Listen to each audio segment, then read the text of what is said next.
प्रति। गुरुदेव ऐसे बोल देते हैं कि बाहर मिलो हम देख लेंगे आपको। हाँ बिल्कुल बिल्कुल। तो बाहर मिलो तो चुप रहो भैया, क्योंकि जब ये है तो फिर हम क्या उपदेश कर सकते हैं। तो भैया बच के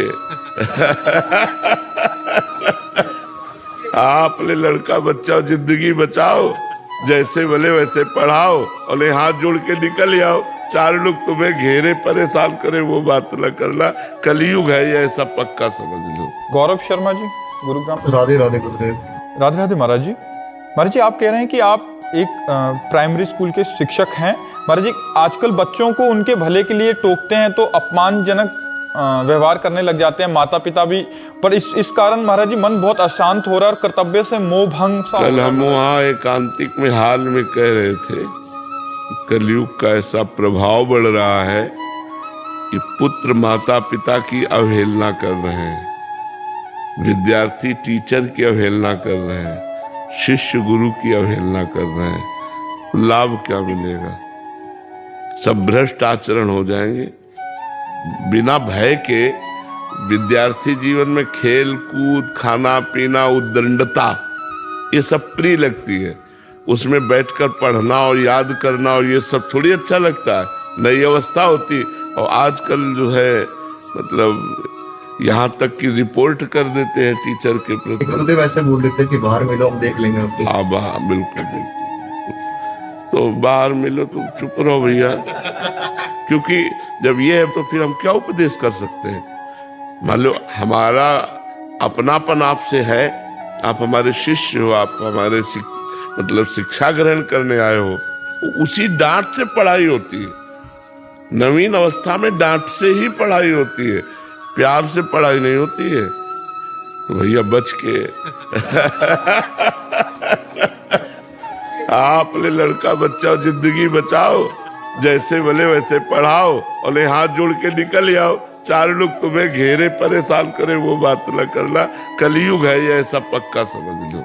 कलयुग है, इसलिए ऐसी अमर्यादित चेष्टा नहीं। शिक्षक गुरु होता है। हम लोग जब अपने स्कूल जाते थे तो हर शिक्षक के चरण छूते थे, ये शिक्षा दी गई थी, हाथ जोड़ करके चरण छू करके ऐसे। तो अब तो इसीलिए शांत रहो, जितना अवसर देखो उतना पढ़ा दो, फिर इसके बाद छोड़ दो भगवान के ऊपर कि तुम जो कर्म करोगे भोगोगे। अब डांट के बिना तो पढ़ाई नहीं होती है, तो पक्की बात है। शासन होना अति अनिवार्य है। अगर शासन नहीं होगा तो सब बिगड़ जाएगा। शासन होना अति अनिवार्य है। चाहे जिस डिपार्टमेंट में हो, शासन काम करता है। अगर अनुशासित नहीं है नीचे वाले तो फिर कार्य कैसे बनेगा। तो बात सही है, विद्यार्थियों से ज्यादा उद्दंडता अब नहीं ठीक है। अब तो बस चुपचाप राधे राधे, जो अपना पढ़ा दिया अपना निकल लिया। गुरुदेव उनके माता पिता को बोलते हैं तो वो भी उल्टा नहीं बोलते हैं। हाँ बिल्कुल। तो फिर पता चलेगा जब थोड़ा बड़े होंगे, अपने माता पिता को अपने आचरण दिखाएंगे तो उनको पता चल जाएगा कि हमारा पक्ष लेने का फल क्या मिला। मतलब हम उन टीचरों की बात नहीं कहते जो पशुता का प्रयोग करते हैं। पशुता, बच्चों के साथ मृदुता और शासन, प्यार और शासन, पशुता नहीं। और डांट दिया, फटकार दिया, कल पाठ करके ऐसा। अगर इतने पे भी कोई विरोध करता है तो ये भी मत कहो, हाथ जोड़ के कह दो कि कल पाठ कर याद करके आ जाना। कल पाठ याद कर लाना अगर हो सके प्रभु। पूनम जी, राधे राधे महाराज जी। महाराज जी, जैसे आपके श्रीमुख से सुना है कि सेवा स्वार्थ मुक्त होनी चाहिए, लेकिन हमारे मन में ये भाव आता है कि हमें गुरुदेव की श्री अंग सेवा करने का सौभाग्य मिले, जिससे हमें गुरुदेव की समीपता प्राप्त हो। महाराज जी, मेरा प्रश्न है कि इस तरह का भाव गुरुदेव के प्रति अनन्य लगाव है या मेरा स्वार्थ है कि गुरुदेव की समीपता। इष्ट और गुरु के प्रति जो प्रीति होती है वो विशुद्ध मानी जाती है। संसार के प्रति जो प्रीति होती है वो अशुद्ध मानी जाती है। उसमें काम, राग, स्वार्थ, आसक्ति होती है।